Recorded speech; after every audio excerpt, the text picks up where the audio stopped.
pues no estábamos acostumbrados a que algo globalmente lo cuestionara todo. Y entonces, digo, para ser un ser tan imperfecto que somos, los humanos,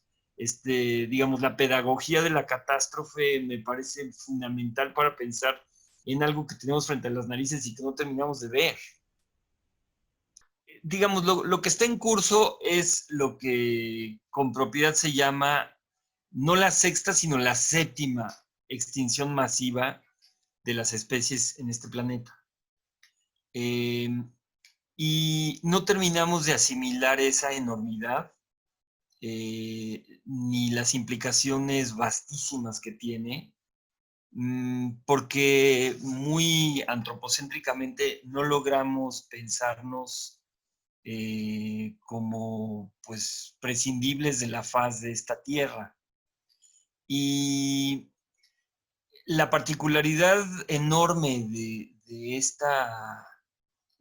situación en curso, porque está en curso, ya está en curso ya desde, puede pensarse desde la revolución industrial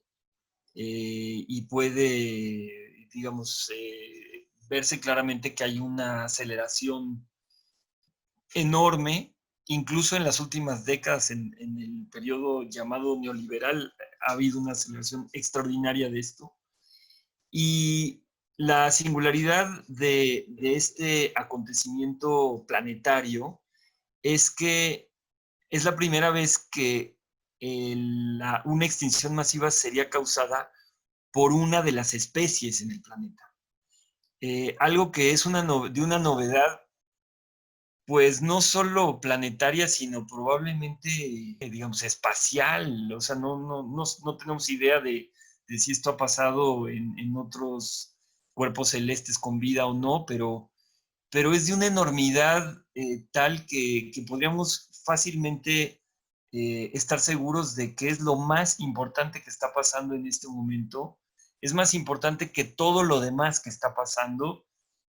mucho más importante y en una escala de tiempos geológicos que rebasa también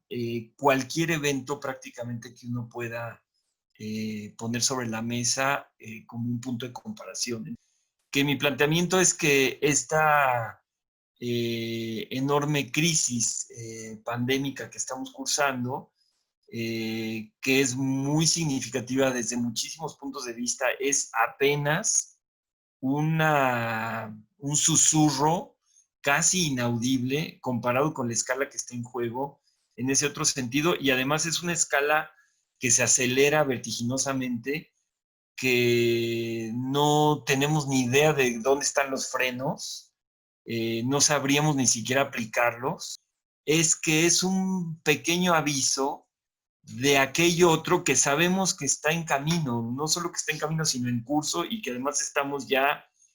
hundidos en un proceso. Y por eso hablaba yo de la importancia pues pedagógica para pues permitirnos una visualización suficiente como para movilizar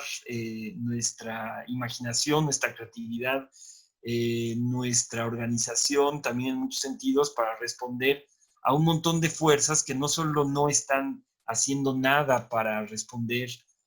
a esa mayúscula calamidad, sino que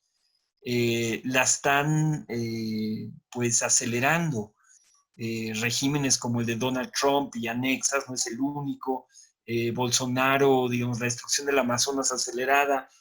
Mirar, por ejemplo, cómo un Bolsonaro gestiona la crisis en ese gigantesco país que se llama Brasil con una ignorancia y una indiferencia inexplicables, más que, digamos, por vías de pronunciamientos así como patológicos prácticamente. Vladimir Zafatle ha hablado acerca del estado suicidario para rimar con la noción del estado totalitario. El estado suicidario, que es un estado que no solo, digamos, sacrifica a su ciudadanía, sino que la suicida o se suicida con ella. Y bueno, podríamos decir que la cosa pública global está tocada absolutamente por esa lógica. No nos costaría ningún trabajo llevar esta lógica del régimen suicidario a lo que está pasando justamente con esta séptima extinción masiva. El tema es que los procesos paralelos de un ecocidio en curso, escandaloso y absolutamente aterrador, están en curso desde hace muchísimo tiempo en una aceleración que no solo tiene que ver con el calentamiento global, o sea, es algo verdaderamente cataclísmico.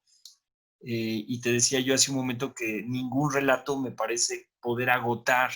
lo que estamos viviendo ahora, dada la singularidad de nuestras experiencias y puntos de vista.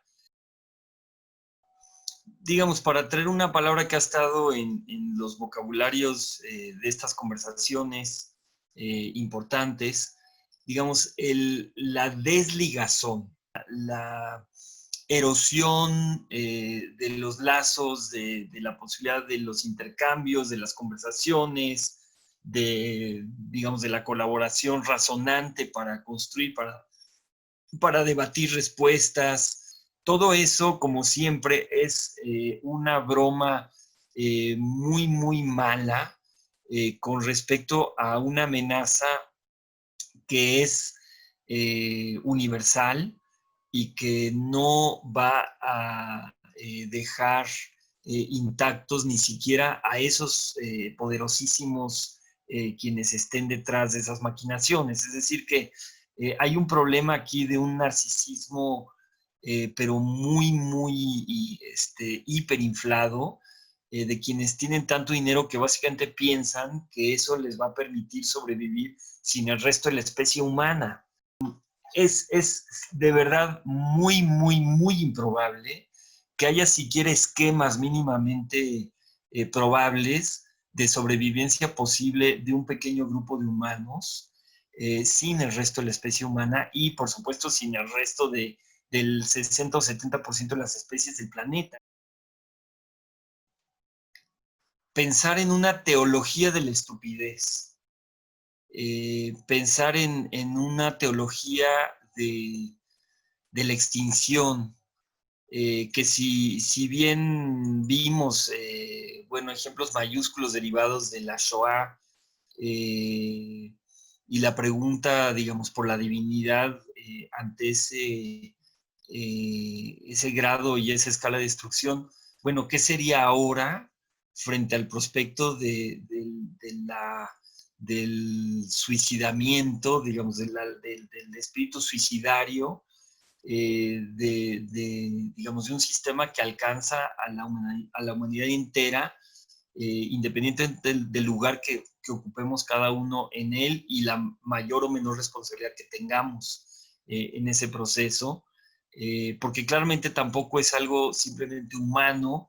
A veces el antropoceno se ha llamado con cierta justicia el capitaloceno, ¿no? Pero eh,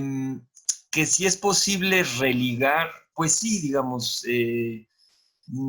psicoanalista que soy en algún sentido es lo que nos ocupa permanentemente, digamos, el restablecimiento de las ligaduras y de la ligazón en tantos sentidos, con nosotros mismos, en sociedad, con el otro, y pues este extraño de verdad fenómeno de este mundo propio que los humanos hemos construido, digamos, separado del mundo, del planeta, en su forma natural. Y bueno, esto es una reflexión de siempre, ¿no? Sobre esta construcción de los mundos artificiales que los humanos construimos y que en algún sentido cualquier especie construye en la medida en que va adaptando su entorno para generar sus propias condiciones de vida y demás. Y sabemos que no es tampoco algo que podamos desligar digamos, de una mirada que, por cierto, los biólogos tienen muy clara, de la continua destrucción del medio ambiente, que es parte incluso de la vida misma, un poco como la muerte es parte de la vida. Lo que pasa es que ahora es a una escala y con unas implicaciones pues tales que efectivamente pueden llevar a esta novedad de la extinción masiva generada por uno de sus seres. Entonces, yo creo que digamos, esa epifanía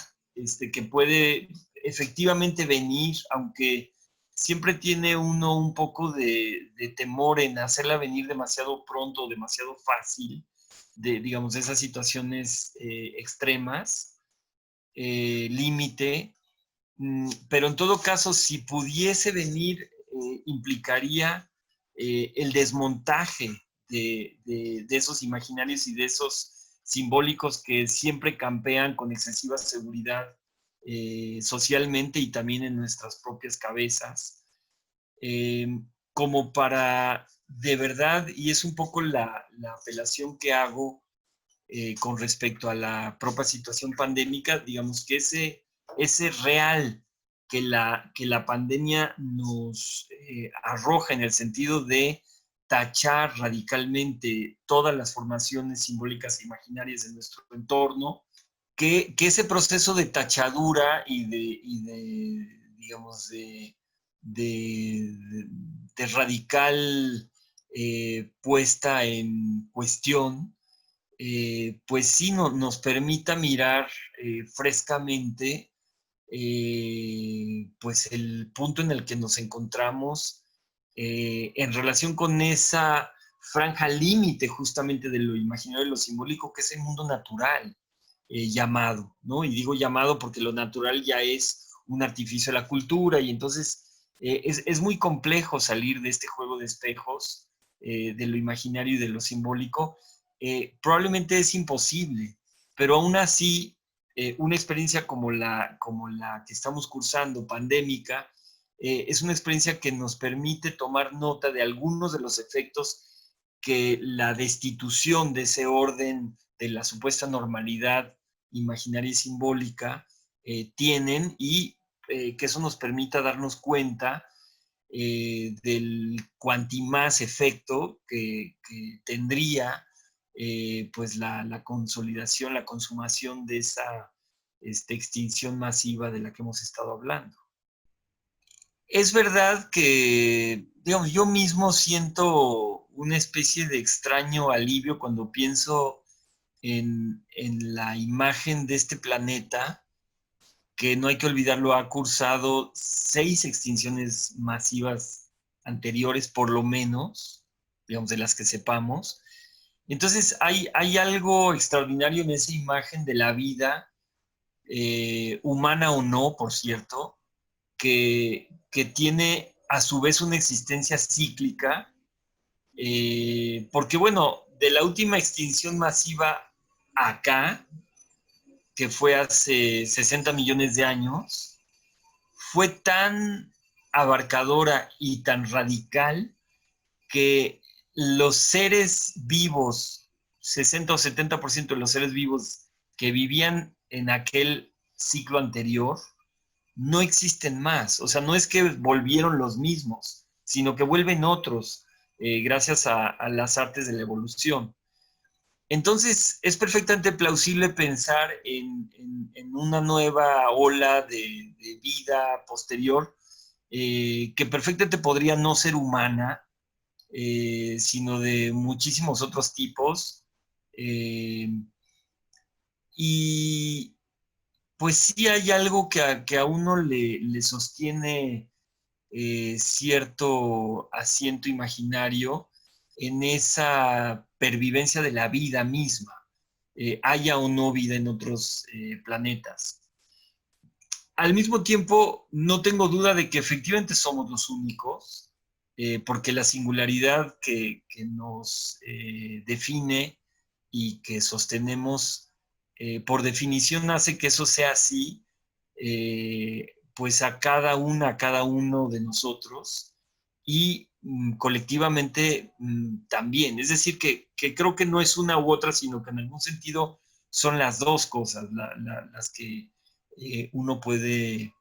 pensar y a las cuales podemos atenernos. Eh, Ahora, ¿qué es lo que nos sostiene frente a eso? ¿Qué podemos hacer?